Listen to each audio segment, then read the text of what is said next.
All right, everybody, welcome back to the #1 television program in the history of the entire universe. I am Brian Lee Durfee, author of The Forgetting Moon, The Blackest Heart, and The Lonesome Crown, all three books published by Simon & Schuster's Saga Press. Today I'm going to be reviewing Red Mars by Kim Stanley Robinson. This is book #1 in his Mars trilogy. Green Mars is book #2. And then Blue Mars is book #3.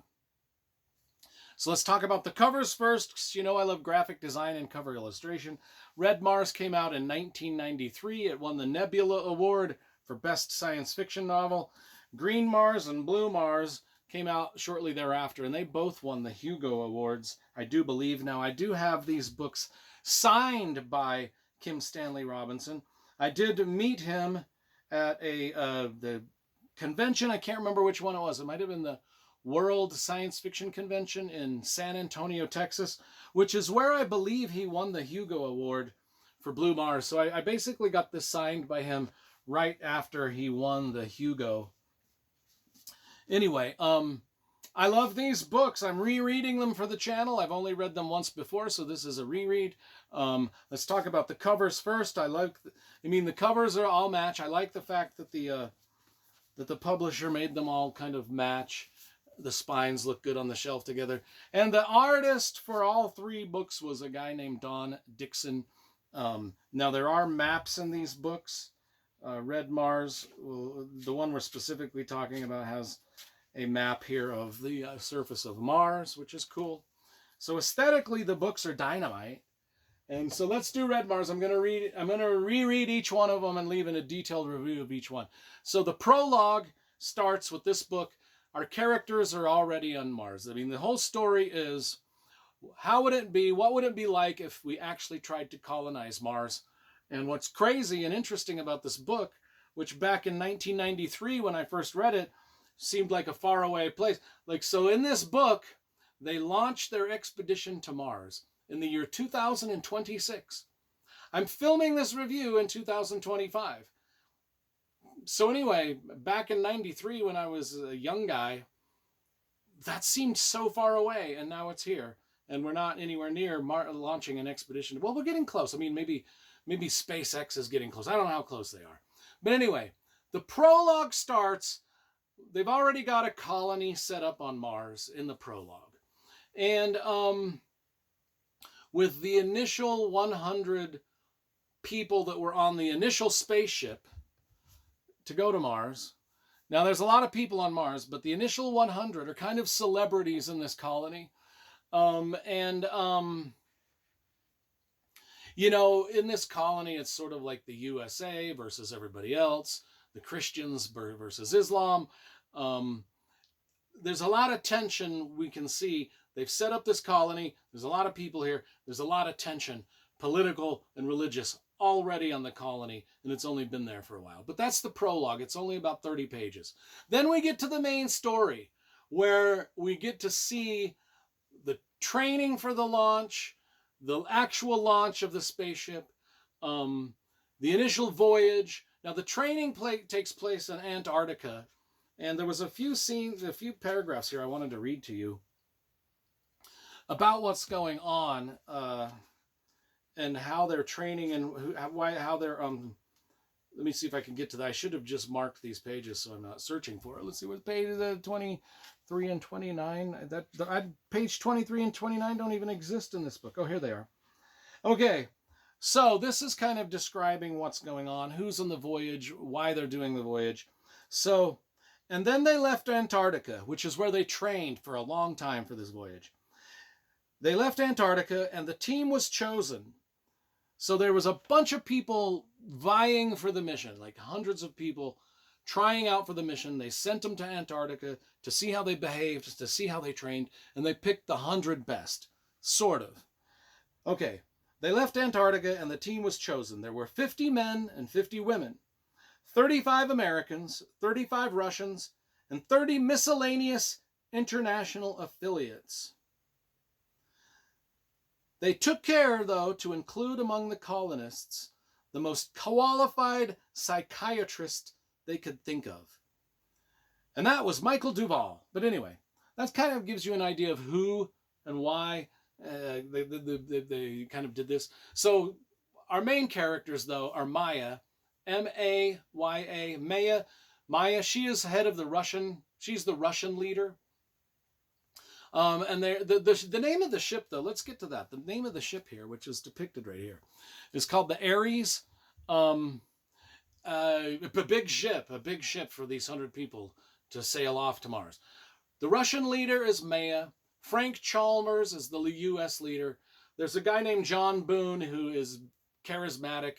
He's more popular than Frank, and this causes some division. There's also Arkady Bogdanovan. He is another Russian character that plays a big part. All of the drama. So what's interesting about this book is that everywhere in the ship, it's like Big Brother, that show Big Brother, where they all live in a house and everybody can see what's happening and it's broadcast to the world. That's what's going on this ship. Everything that they do is broadcast back to the Earth. And all the drama, everything. It's like the most popular TV show in the history of TV shows. Well, except for after mine. Because mine is the #1 television program in the history of the universe. But these guys on this ship reach almost my level of success. Everyone on the ship is a celebrity. Some more popular than the others, which creates tension. And it also, we get to hear their discussions on science and faith as they travel. The conventions of Earth, are they going to leave those behind? No, they've been given a specific set of rules and missions that they got to complete on once they get to Earth, and not Earth but Mars, and they settle it. They're like, okay, the conventions of Earth are, the capitalism, democracy, socialism, communism, all of these different things on Earth that never really worked, or so they think. As they're traveling off into space to Mars, they're now these 100 people are starting to think, well, we don't need to have a government like Earth's government. We can set up our own enlightened new type of government. That's what they're discussing on this trip, which they're not supposed to do. They're supposed to follow their orders. But some of them are like, let's kind of do our own thing once we get up there. Who the is going to stop us? So anyway, and then we find out that there might be a 101st, there might be a stowaway, there might be an extra person on the ship that they don't know, that's sneaking around, causing mischief.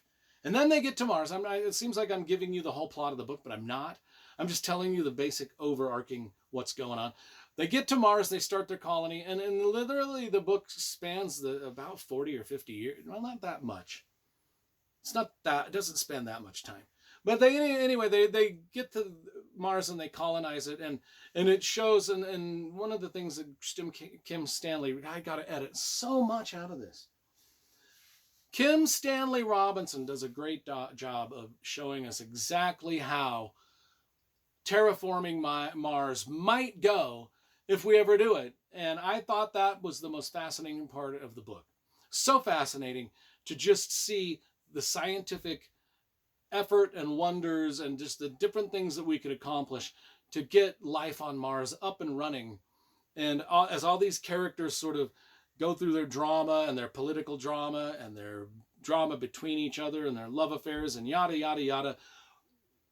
Overarching all of that is just this scientific discovery, this very high science, like how does this play out in reality if we do this? What's it going to look like?